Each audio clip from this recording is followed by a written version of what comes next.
Para alguns, mais uma vez, boa noite. Conforme a Luciana falou, foi exatamente assim, né? Hoje não era nem para eu estar aqui, mas não se preocupem que eu não vou ficar vindo toda semana, tá bom?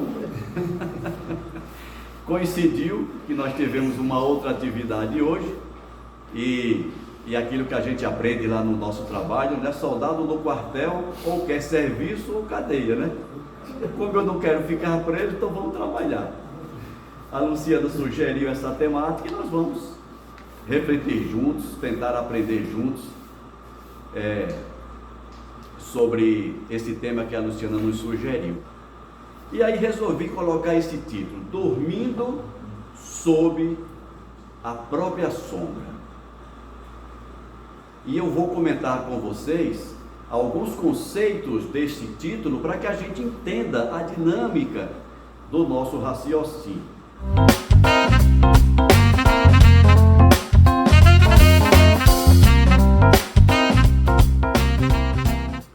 Dormindo sob a própria sombra.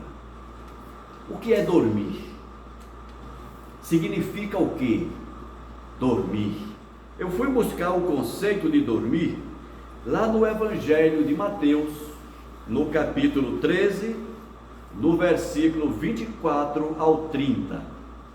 Lá está escrito assim: Jesus conta a parábola do trigo e do joio.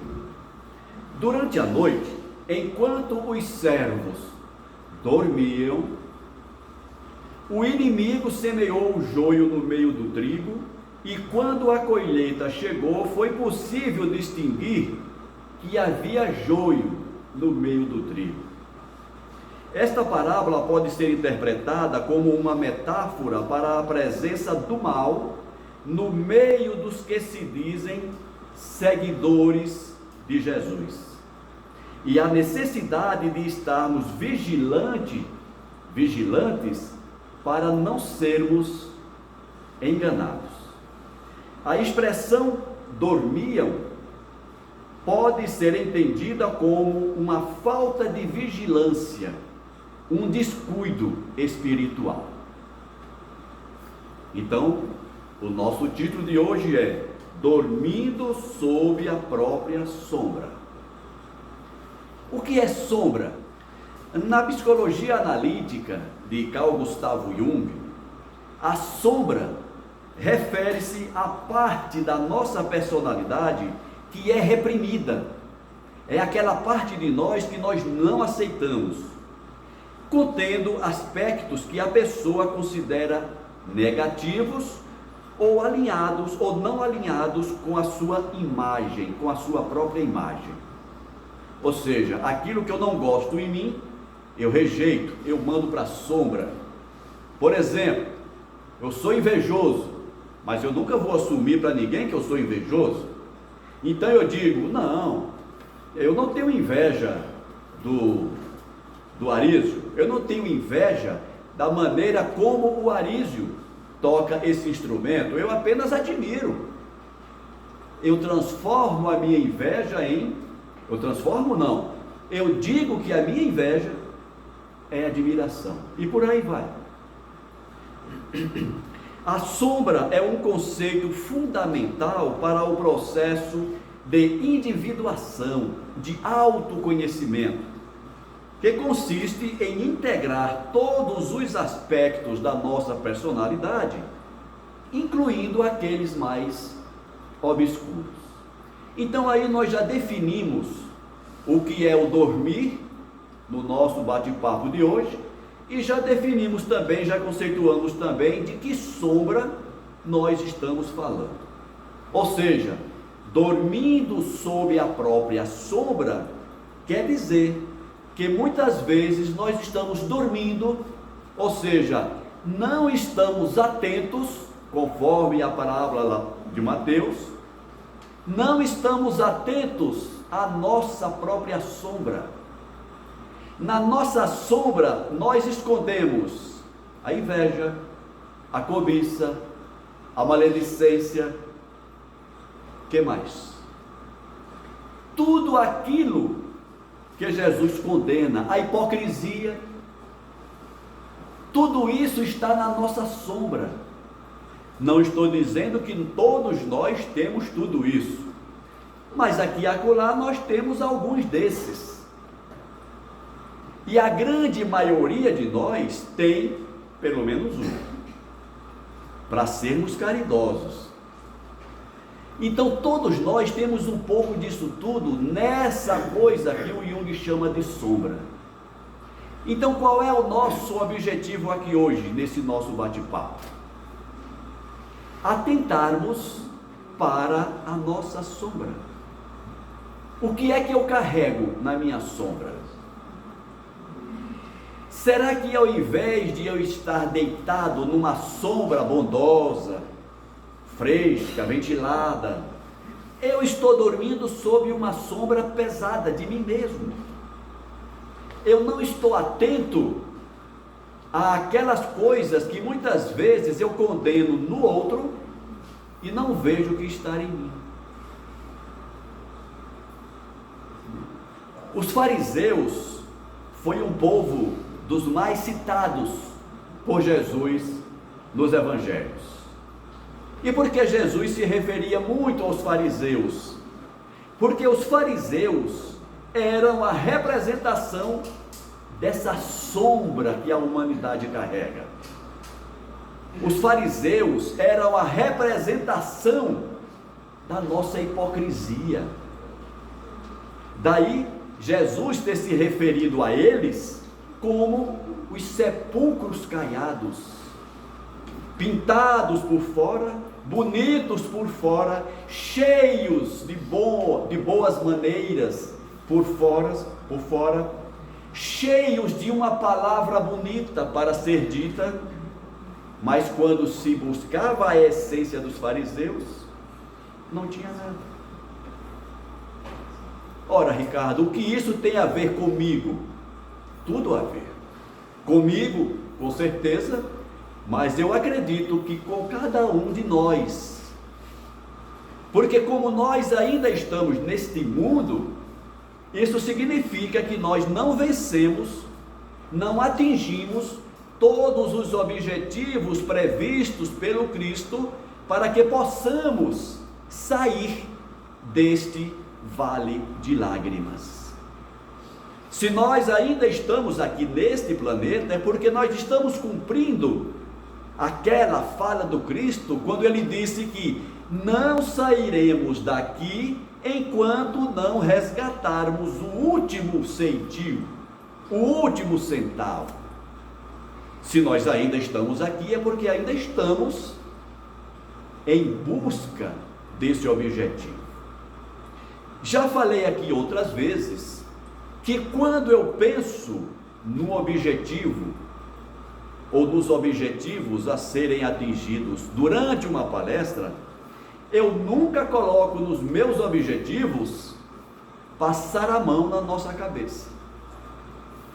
Eu não venho aqui para fazer cada um de nós se sentir leve, solto, feliz. Não.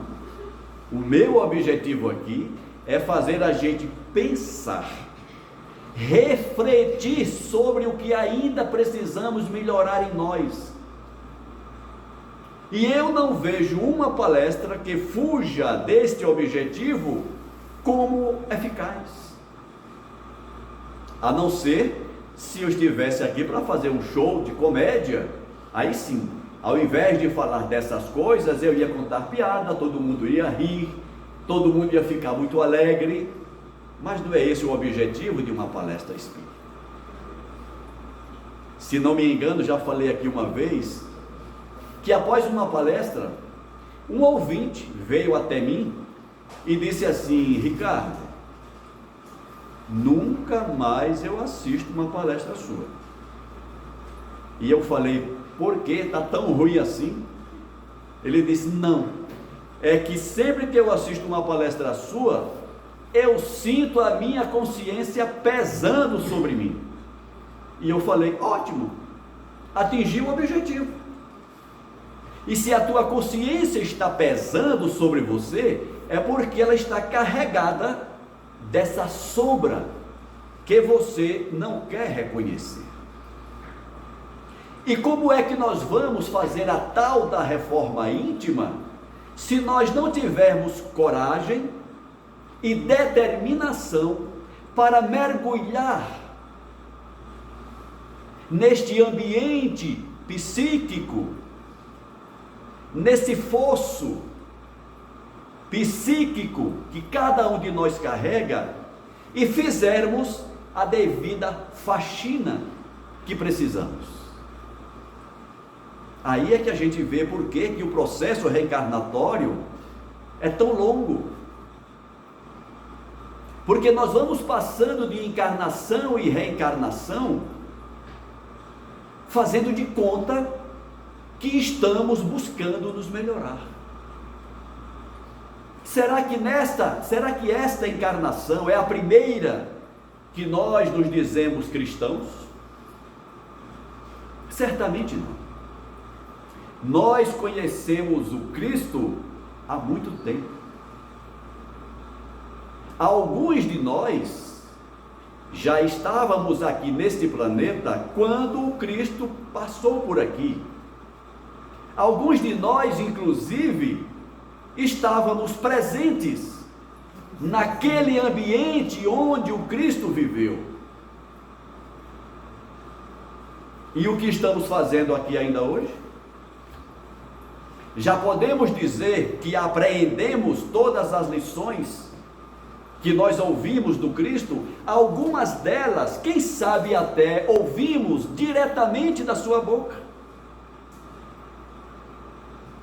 mas que não fizemos ainda essa viagem para dentro, por intermédio da instrução e por intermédio do amor, para fazermos a nossa tal reforma. Então, quando nós recebemos um vídeo como aquele que a Luciana comentou, que mandou para alguns, onde nós vivemos, onde nós passamos pela vida sem viver, nós passamos pelos ensinamentos da vida sem aprender, porque a gente entra numa rotina onde apenas nos interessam os objetivos imediatos, onde nós utilizamos a maior parte do nosso tempo atendendo necessidades físicas, sem atentarmos para as necessidades do espírito. Então, quando a psicologia analítica traz esse conceito de sombra, ela vem ao encontro do que Jesus nos ensina. A sombra, do ponto de vista da psicologia, é o interior do sepulcro caiado que ainda somos. Por fora, lindos, maravilhosos. Ah, eu sou espírita. Ah, eu sou isso. Ah, eu sou aquilo. Ah, eu trabalho na seara espiritual a caminho da luz.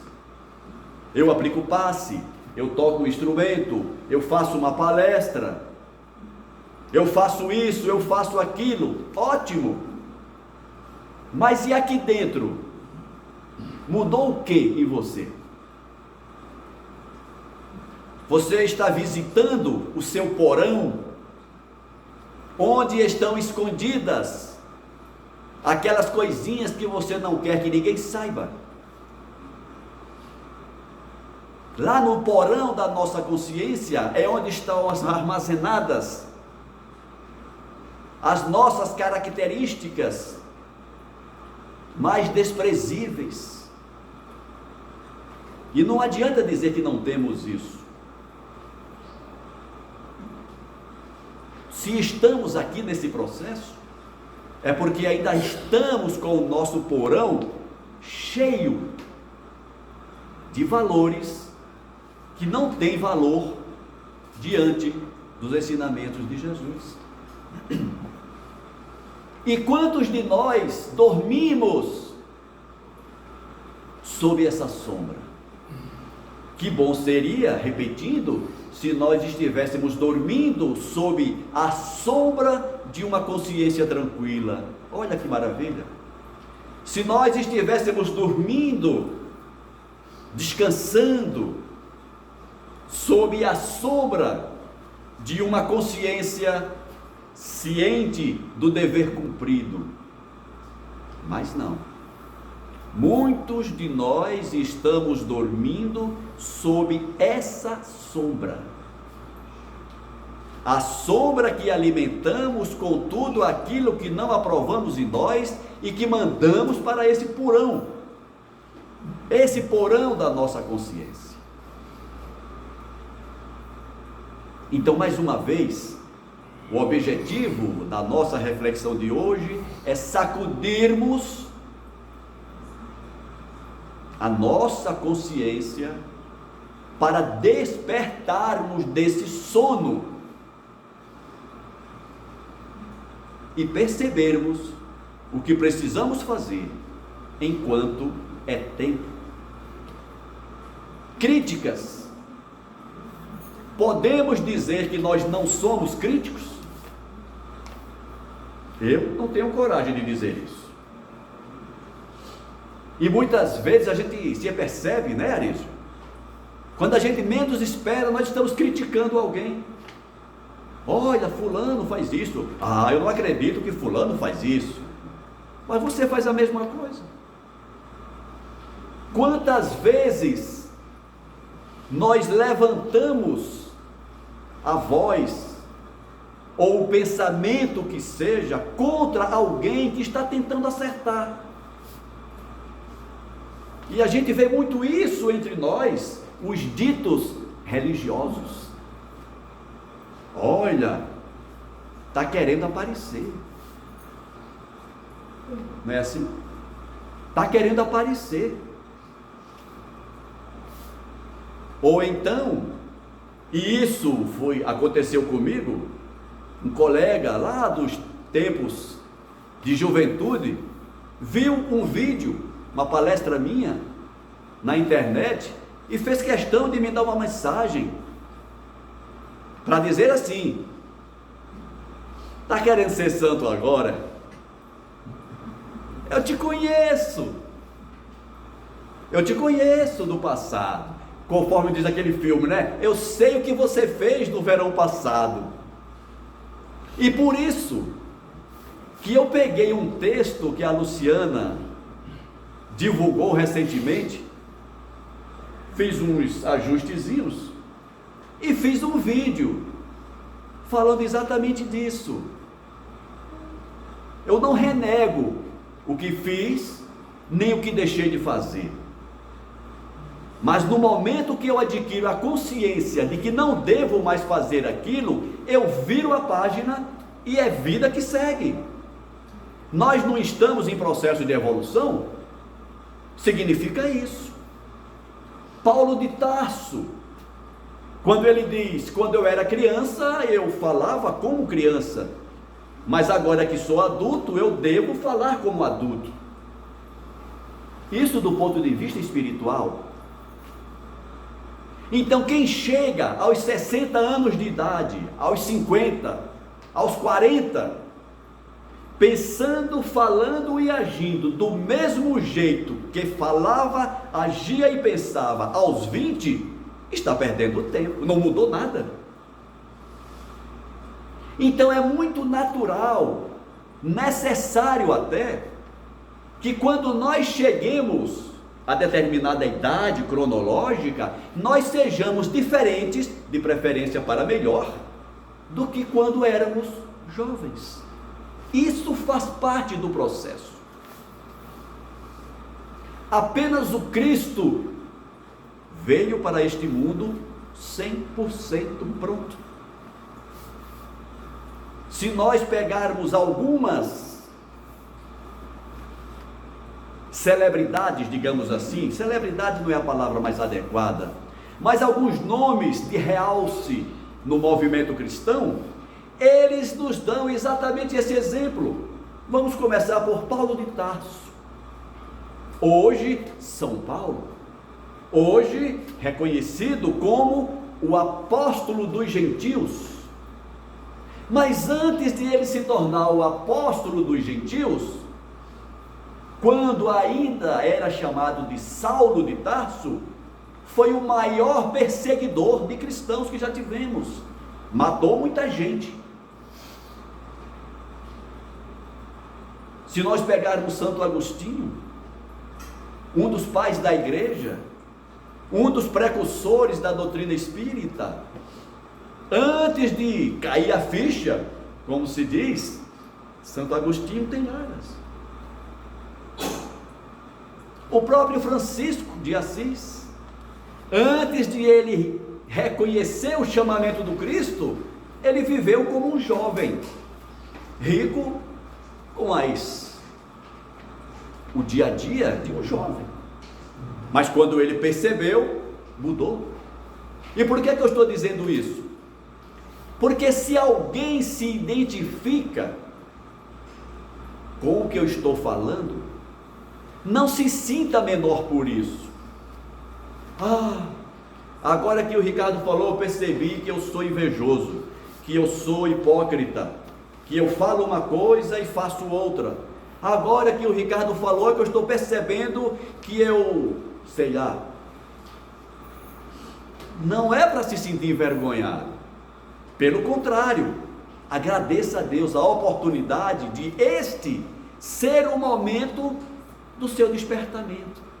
Ou como se diz, quem sabe esta palestra pode representar a estrada de Damasco para muitos.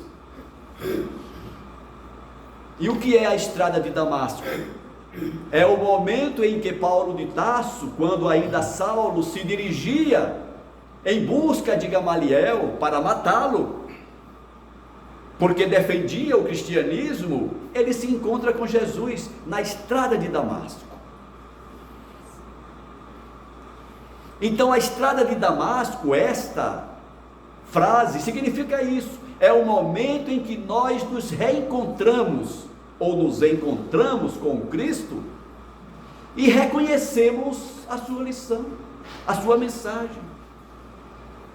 Porque o fato de sermos religiosos, qualquer que seja a doutrina, não significa que nós estejamos fazendo a limpeza no nosso porão. Não significa. Daí nós percebermos aqui e acolá pessoas que se apresentam como religiosas, pessoas bondosas, nobres, mas que os comportamentos não coincidem com o que elas demonstram ser. E todos nós fazemos parte desse conjunto.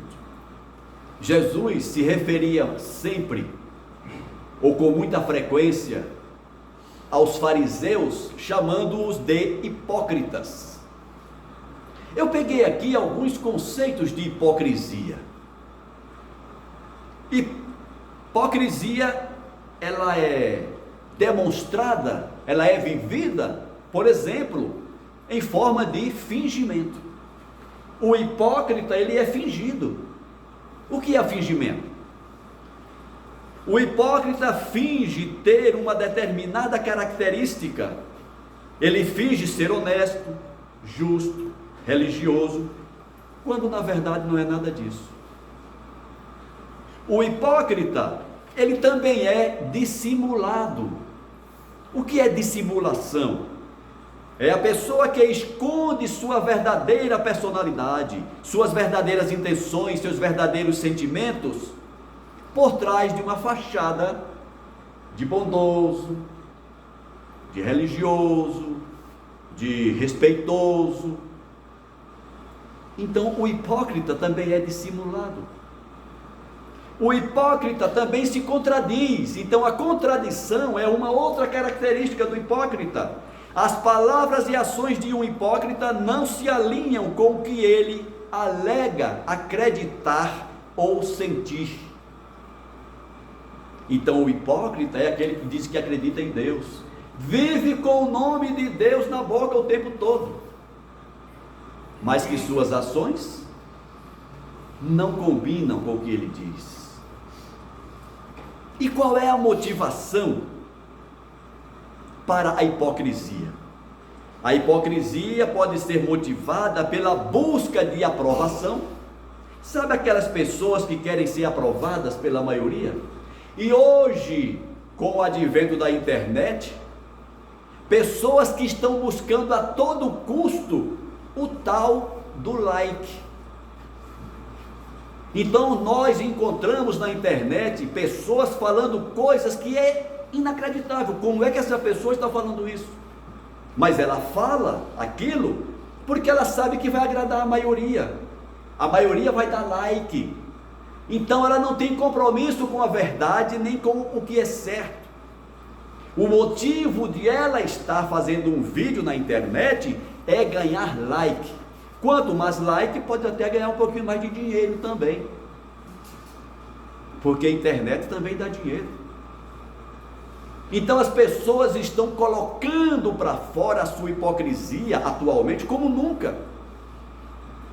Porque elas se escondem atrás de uma câmera, elas não têm o contato tete a tete, vis a vis com as pessoas, então não se preocupa.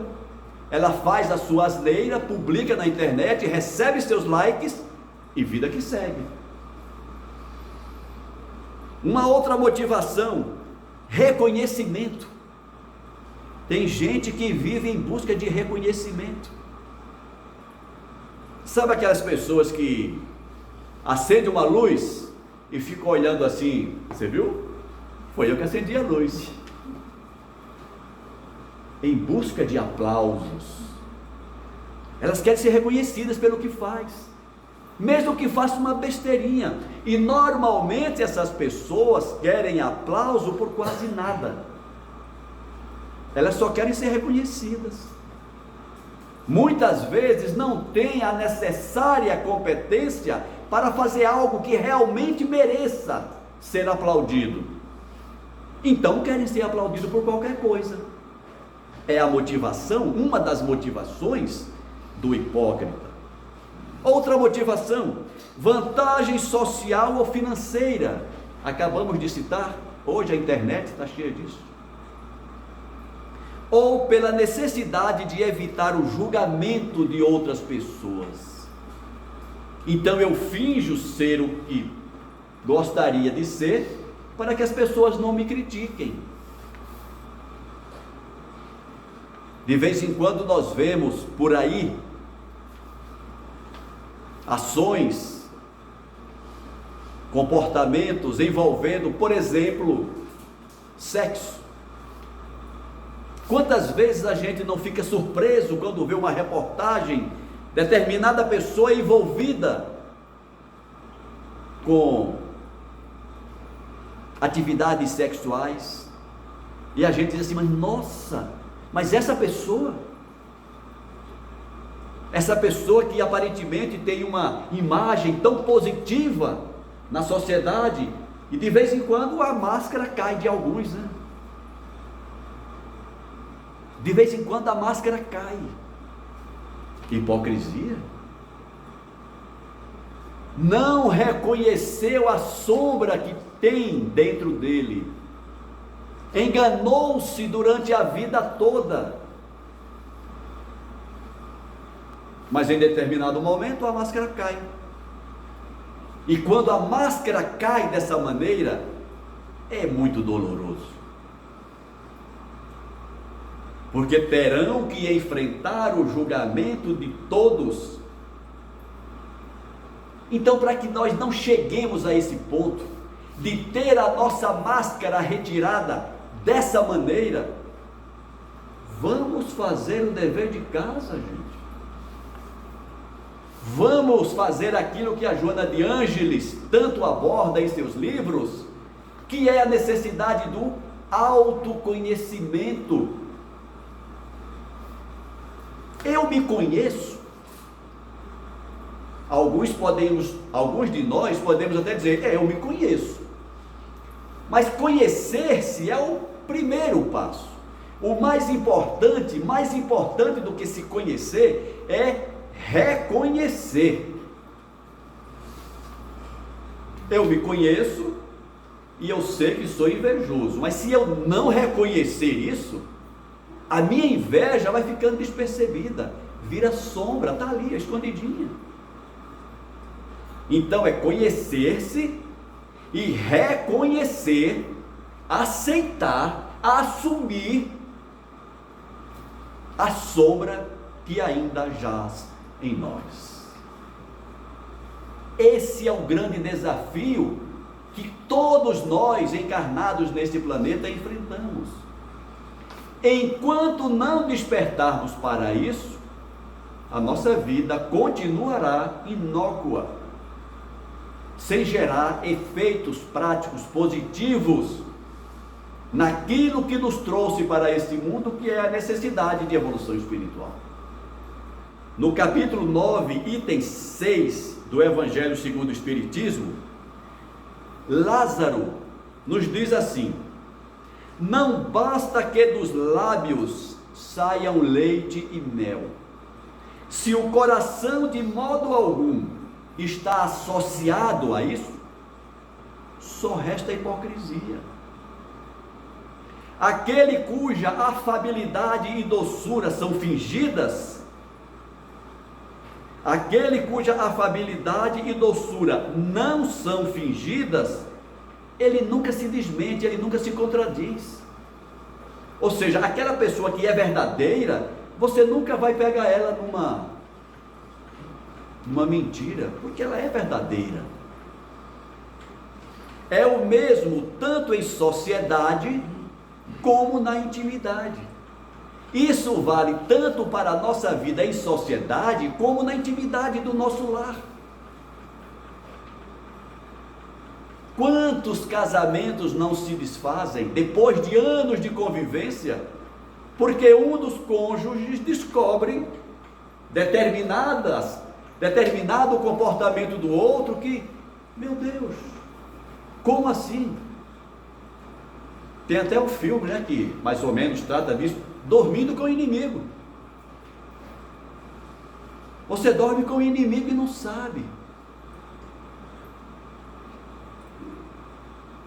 Esse, ademais, sabe que se pelas aparências se consegue enganar os homens, a Deus ninguém engana. A Deus ninguém engana. Então, gente, nós estamos no 3º milênio. São mais de 2000 anos repetindo as lições que aprendemos com Jesus.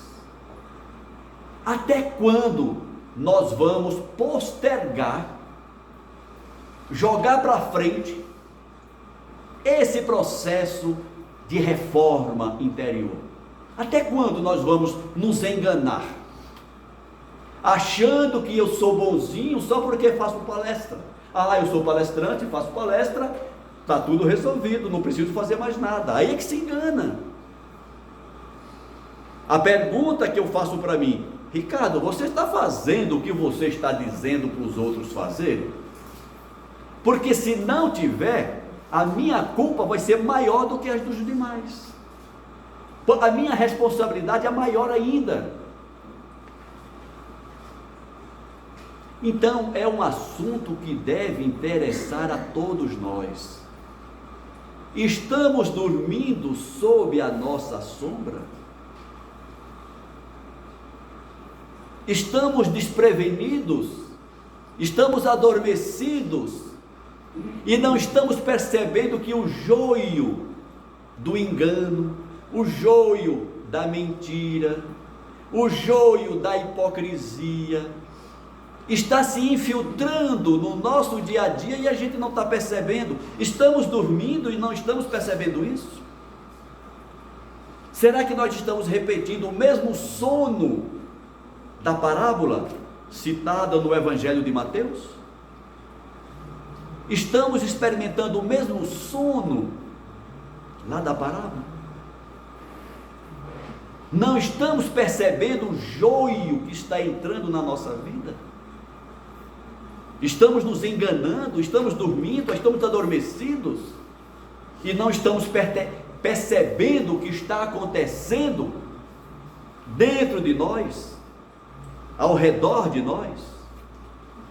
No Evangelho segundo o Espiritismo, na introdução, Kardec escreveu: uma pessoa como os fariseus,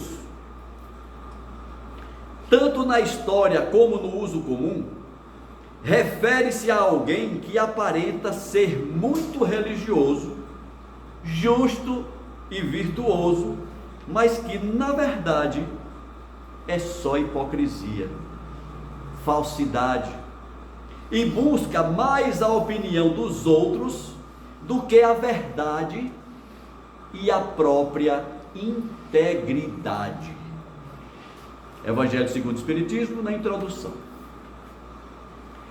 Então, gente, mais uma vez, depois de uma fala dessa, eu fico pensando, acho que peguei pesado.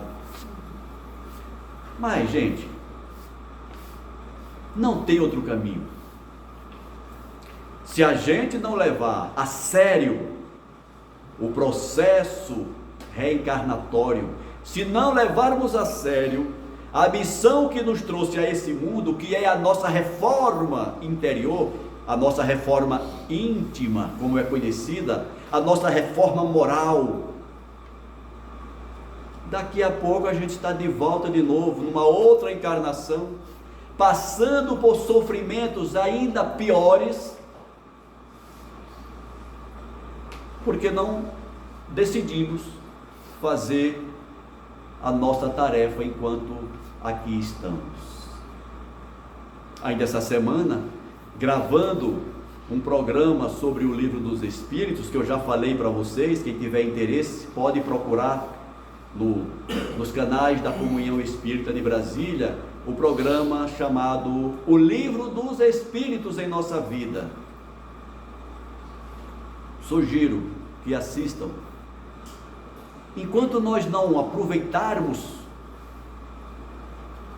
não adianta. É como está no Evangelho, né? Depois muitos dirão: Senhor, Senhor, mas quem sois vós? Não reconheço, não vos reconheço. Então, gente, vamos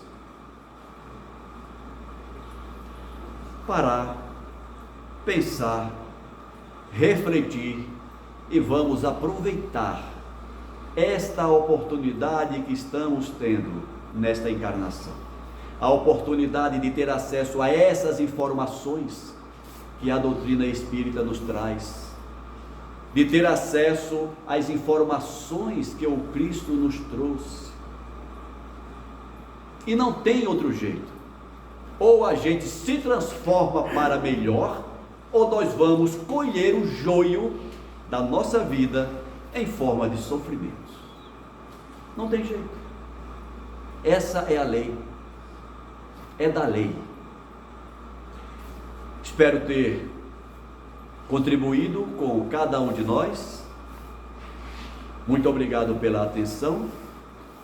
Que Deus nos abençoe, que Jesus continue nos iluminando e que nós tenhamos a sabedoria de aproveitar a nossa existência para realmente nos tornarmos verdadeiros cristãos. Muita paz para todos.